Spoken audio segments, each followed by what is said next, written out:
Halo, selamat malam pemirsa. Senang sekali hari ini malam hari kembali menyapa Anda di Indonesia Business Forum bersama dengan saya Celia Alexandra.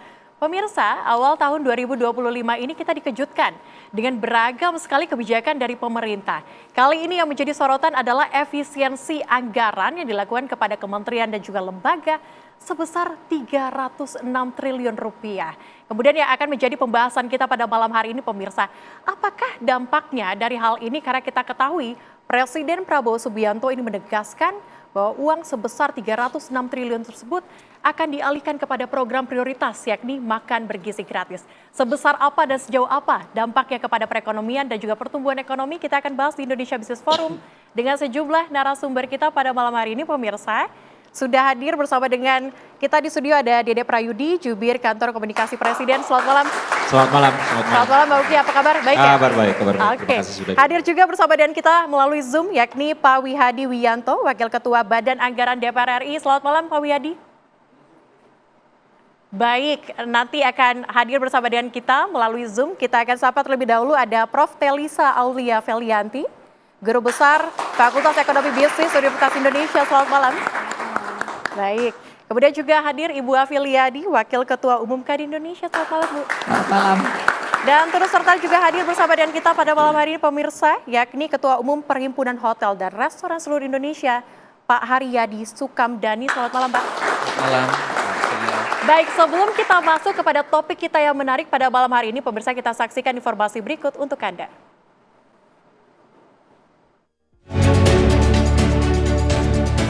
Langkah Presiden Prabowo Subianto untuk melakukan efisiensi anggaran menuai pro dan kontra. Dalam Instruksi Presiden Nomor 1 Tahun 2025 tentang efisiensi pelaksanaan APBN dan APBD, Presiden meminta jajaran pusat dan daerah untuk menghemat anggaran hingga 306,7 triliun rupiah. Sebagian dana hasil penghematan akan digunakan untuk memperluas jangkauan penerima manfaat program makan bergizi gratis. Saya ingin pengeluaran-pengeluaran yang tidak perlu, pengeluaran-pengeluaran yang mubazir, pengeluaran-pengeluaran yang alasan untuk nyolong, saya ingin dihentikan, dibersihkan. Saya mau menghemat uang itu untuk rakyat, untuk memberi makan untuk anak-anak rakyat. Saya ingin memperbaiki semua sekolah Indonesia. Menteri Keuangan Sri Mulyani mengatakan penghematan anggaran justru akan mendorong pertumbuhan ekonomi. Sebab sebagian dananya akan digunakan untuk menambah alokasi anggaran makan bergizi gratis sebesar 100 triliun rupiah. Hal ini diharapkan bisa menimbulkan manfaat berganda bagi usaha kecil dan menengah di seluruh Indonesia. Jadi kalau pertanyaan dampak pada pertumbuhan ekonomi, ya justru ini akan memberikan diharapkan dampak pada pertumbuhan ekonomi. Seperti kayak makanan bergizi gratis apabila nanti struktur dari supply chains di pemerintah atau lokasi masing-masing makin diperkuat, makan siang bergizi ini sudah pasti off-takernya ada. Sehingga supply chains-nya dari mulai sayur mayur, kemudian daging dan berbagai itu yang bisa diproduksi oleh para produsen lokal, entah itu petani, usaha kecil menengah, itu memiliki peluang untuk mendapatkan market yang pasti. Selain program makan bergizi gratis, beban anggaran pemerintah Presiden Prabowo Subianto sangat berat. Menurut data dalam APBN 2025, ada beban pembayaran cicilan utang dan bunga yang diwariskan pemerintahan sebelumnya senilai total 1.353 triliun rupiah atau 45% dari pendapatan negara.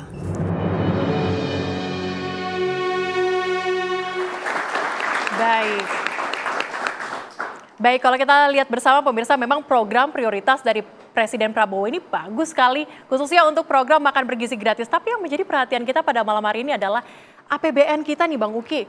Ini kalau kita lihat tahun 2025 ini cukup berat. Kita punya program prioritas yang begitu banyak, kemudian kita juga punya kewajiban yang harus dibayarkan di tahun ini. Apa kemudian yang menjadi prioritas atau tujuan dari Presiden Prabowo Subianto untuk menerapkan kebijakan efisiensi ini?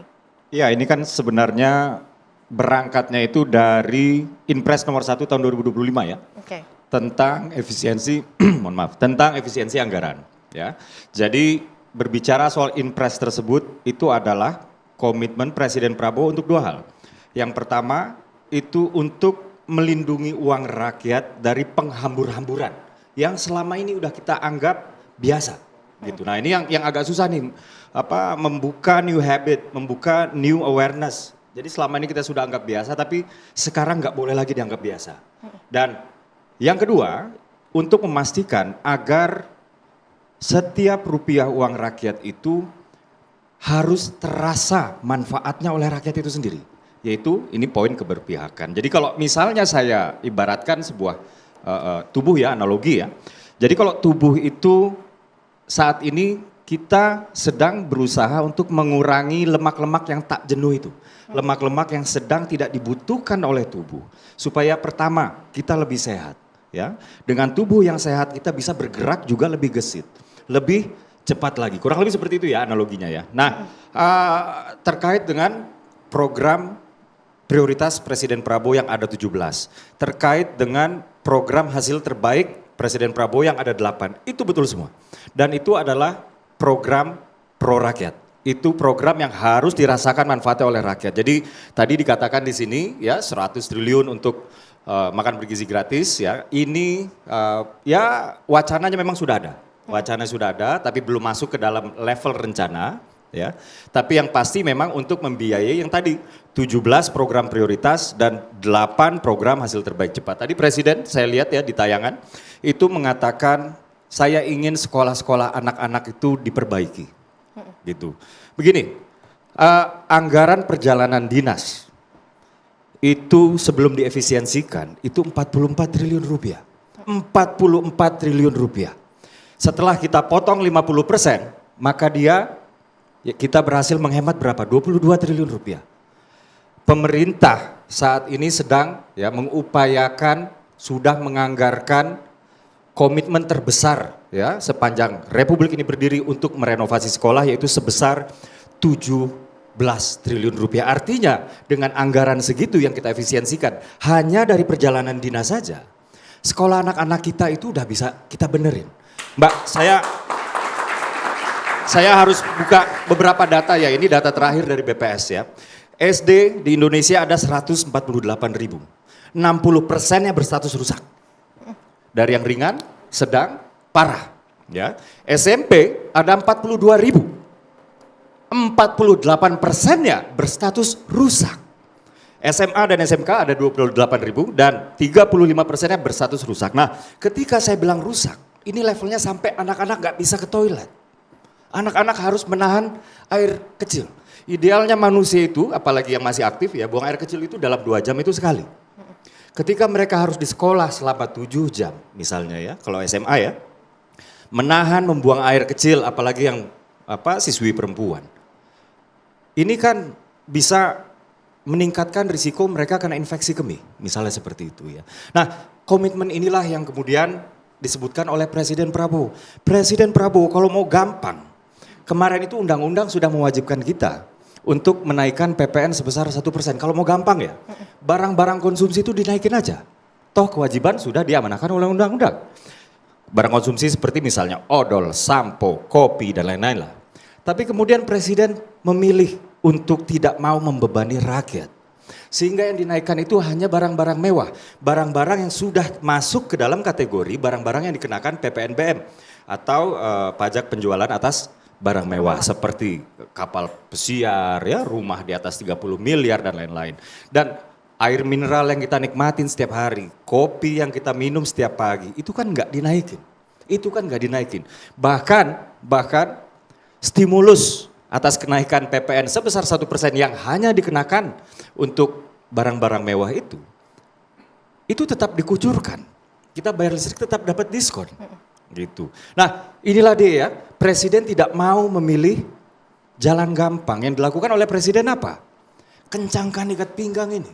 Kencangkan ikat pinggang ini supaya setiap sen uang rakyat harus kembali dalam bentuk manfaat kepada rakyat. Baik, Bang Uki, tapi tadi sempat Anda sampaikan bahwa ini mengkencangkan ikat pinggang begitu ya. Apakah juga Presiden sudah mengkaji terlebih dahulu terkait dengan dampak-dampak ke depannya? Jadi begini, nah ini banyak misinformasi yang beredar di luaran ya. Jadi ada 4 komponen anggaran ya, yang itu anggaran belanja ya. Yang pertama adalah belanja kepegawaian. Yang kedua adalah belanja barang dan jasa. Ketiga belanja modal. Dan yang keempat itu, tadi saya nanti ya. Cuman begini, yang dikenakan efisiensi ini cuma 2. Cuman belanja barang dan jasa dan juga belanja modal. Jadi belanja kepegawaian, kemarin sempat beredar isu, wah ada pengurangan pegawai segala macam. Dapat saya pastikan itu informasi yang tidak benar, dapat saya pastikan itu misleading, dapat saya pastikan itu misinformasi. Berarti dikonfirmasi tidak akan ada PHK besar. Gak ada PHK. Kalau ada PHK yang paling pusing ya pemerintah sendiri lah. Baik. Masa pemerintah sendiri yang mau membuat PHK-nya itu sendiri. Oke Bang Uki. Itu, ya. Oke, nanti kita akan lanjutkan lagi pemirsa, kita akan dengarkan bagaimana kemudian tanggapan dari DPR RI dari Banggar sendiri usai jeda berikut, tetaplah bersama kami.